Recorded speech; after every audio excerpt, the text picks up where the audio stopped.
tener a María Marta Salazar Muñoz, quien es abogada y periodista con énfasis en producción audiovisual, asimismo máster en Administración Pública, maestría que cursó en Madrid, España, ha laborado en el Poder Judicial, en el Instituto Latinoamericano de Naciones Unidas para la Prevención del Delito y Tratamiento del Delincuente, en la Cámara de Comercio de Costa Rica, y actualmente es asesora legal en el Colegio de Ciencias Económicas de Costa Rica y también se desempeña como profesional independiente en la rama del derecho laboral y de familia. Salazar Muñoz ha brindado charlas, capacitaciones y ponencias a nivel nacional e internacional, así como entrevistas a medios de comunicación nacionales y fuera de nuestras fronteras. María, adelante. Hola, hola, muy buenas tardes. Les agradezco muchísimo por el espacio y bueno, yo sé que ya me toca cerrar, entonces voy a cerrar con un temita ligero, pero que yo creo que todos se van a sentir bastante identificados y es el derecho a la desconexión digital. Saludos desde Costa Rica, porque así le decimos en mi país a la R. Y permítame un segundo nada más para, eso sí, proyectar. Les hice con mucho cariño una presentación. Okay.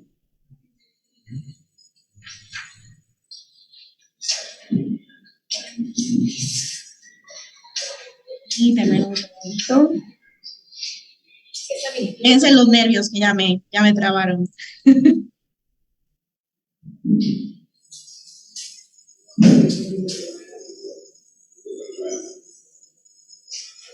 Vamos. Y... En lo que inicia la ponencia rapidísimo, tenemos clase con Gwendolyn, ¿verdad? Lo que me comentan, Salón 32. Ana Vanessa, qué extraño, vieras que no sé por qué no me permite escoger la presentación de PowerPoint para presentar, si no la hago sin la presentación, la verdad. Bueno, ahorita se pone para decirle que van a llegar nada más. Me parece que ya puede. Para que no nos haga. Ok, listo. Si pueden ver la presentación, ¿verdad? Sí, listo. Ok, cierto. Bueno, vamos a hablar entonces hoy sobre el derecho a la desconexión digital en el ámbito laboral. Primero que nada, vamos a definir qué es el derecho a la desconexión. Y bueno, se han suscitado muchísimos debates entre la desconexión digital y el teletrabajo, y es que justamente de alguna manera están entrelazados, pero las cuestiones que plantea el derecho a desconectar no son exclusivas del teletrabajo. El derecho a la desconexión está más bien ligado al uso generalizado que le hemos dado a las tecnologías de la información y la comunicación y de las herramientas digitales en el ámbito laboral. Y por ende implica a muchísimos trabajadores que están en teletrabajo y en uso de las TIC. Ahora, la desconexión digital es un término muy sencillo que se utiliza para referirse a la limitación en el uso de las tecnologías de comunicación como lo que ya todos conocemos y que pasamos usando, mensajes de WhatsApp, correos electrónicos y llamadas telefónicas. Y es que toda relación laboral tiene límites, como un horario en concreto, por ejemplo. Entonces, en este caso, si el patrono pretende continuar dando órdenes fuera de ese horario laboral, justamente aquí es donde entra a actuar el derecho a la desconexión, porque yo tengo todo el derecho a no contestar o ignorar esos mensajes. Y el patrono estaría sobrepasando estos límites.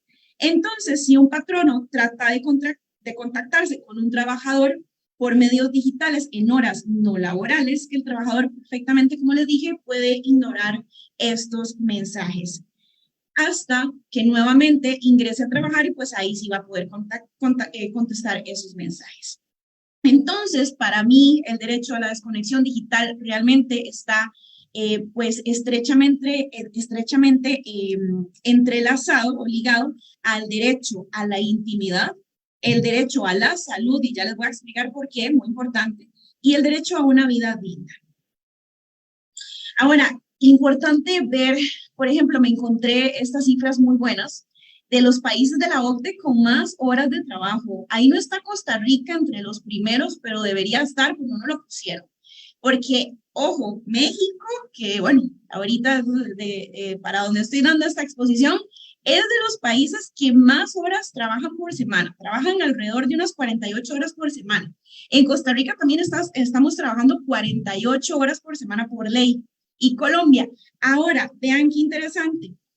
Eh, por ejemplo, hay países que yo creo que la verdad muchos desearíamos tener ese tipo de jornadas, como Austria, Canadá, República Checa, Hungría, Italia y Japón, donde pues más bien laboran 40 horas a la semana. Y Australia y Bélgica trabajan 38 horas a la semana, que a mí me encantaría tener una jornada por ahí. Y en Francia se está laborando 35 horas a la semana. Entonces, ¿qué es lo que pasa actualmente? Bueno, las empresas piensan que si un trabajador pasa más horas en el trabajo, significaría mayor productividad, disposición y compromiso. Siempre estamos escuchando constantemente de la milla extra, y la milla extra se ve reflejado justamente en que el trabajador esté más horas trabajando. Pero realmente es un problema que acarrea agotamiento, menor productividad y desmotivación para cualquier colaborador que ya está en pues, jornadas tan extensas. Las empresas no se dan cuenta que en el corto plazo tal vez no se ve reflejado en las consecuencias que podría enfrentar, pero sí después. Y normalmente vemos a jefes enviando mensajes, saturando de trabajo a sus colaboradores sin importar la hora, y presionando de más. Y por otra parte, tenemos lo que estoy segurísima que todos nos vamos a sentir identificados, a trabajadores que no ponemos límites a la vida personal y profesional, pero es que tampoco sabemos cómo hacerlo. Y las razones para que los colaboradores permanezcan conectados a su trabajo pueden ser diversas. Muchos temen repercusiones o represalias por falta de disponibilidad, por no contestar el correo o una llamada, o bien porque otros dependen de la respuesta de algún trabajador para poder hacer el trabajo. Adicionalmente, hay también una expectativa de los patronos para que haya una inmediatez en esa contestación de mensajes o correos, y especialmente en la comunicación mediada por redes sociales. Parece que no existe una distinción entre lo urgente y lo importante. Definitivamente eso es lo que está pasando. Ahora, por otra parte, los colaboradores saben que las organizaciones enfrentan una amplia apertura en los horarios de atención a clientes, y entonces muchas empresas ofrecen la posibilidad de hacer solicitudes o pedidos casi que en cualquier momento. Entonces, algunas empresas ofrecen mayor disponibilidad de horario, pero en perjuicio del bienestar de sus colaboradores.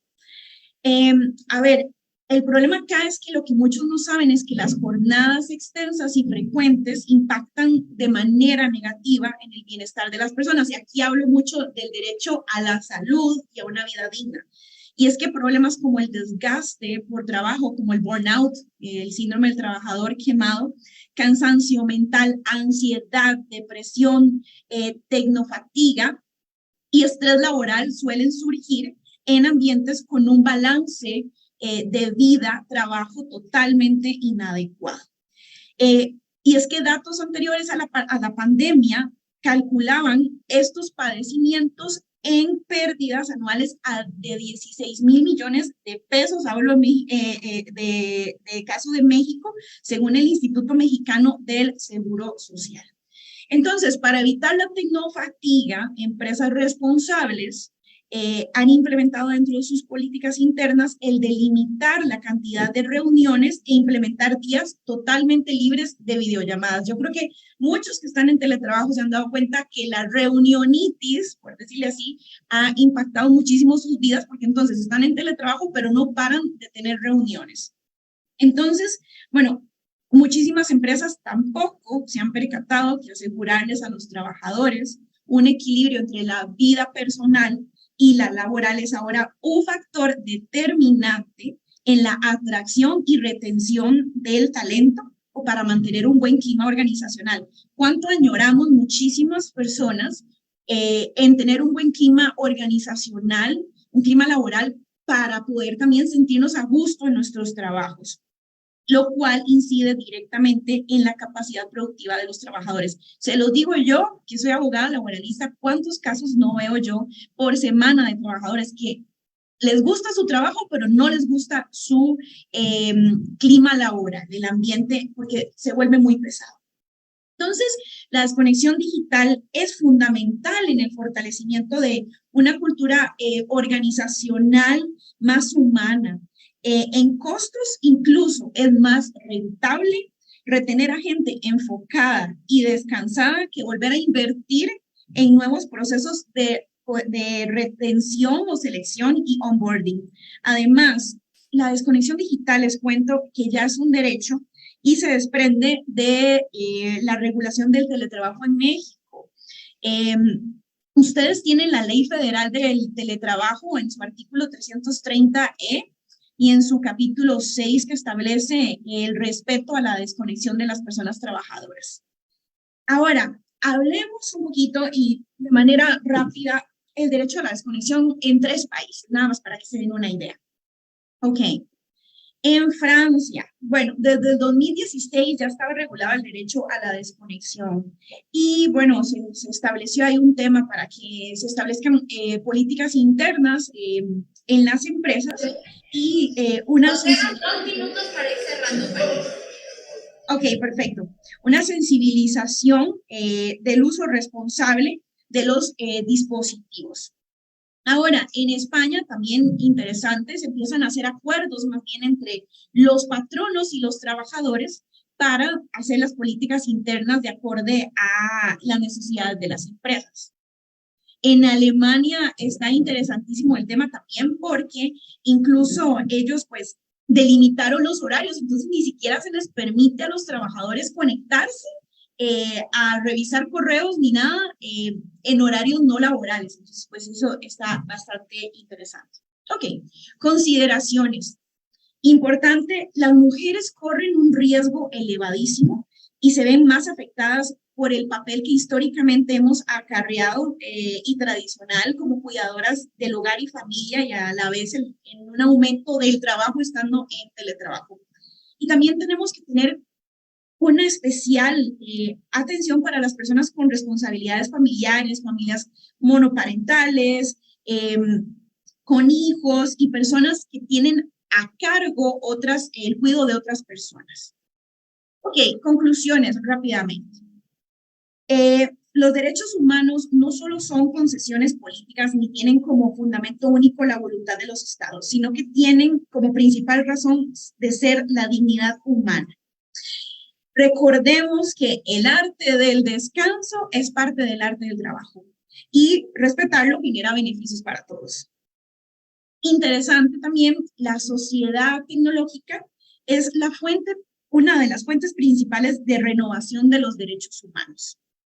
Y ya para cerrar, es indispensable definitivamente que las empresas impulsen un liderazgo flexible que respete la desconexión digital de sus colaboradores a través de una reformulación organizacional. Y ahora, me parece muy importante también concientizar al talento humano sobre los problemas de salud que ocasiona la hiperconectividad, de estar tanto tiempo conectado. Y esto debe ser definitivamente una responsabilidad compartida entre la empresa y el Estado. Ahí tienen mis datos de contacto, cualquier cosa, pues ahí quedo a la orden. Muchísimas gracias. Y pues, por eso me despido.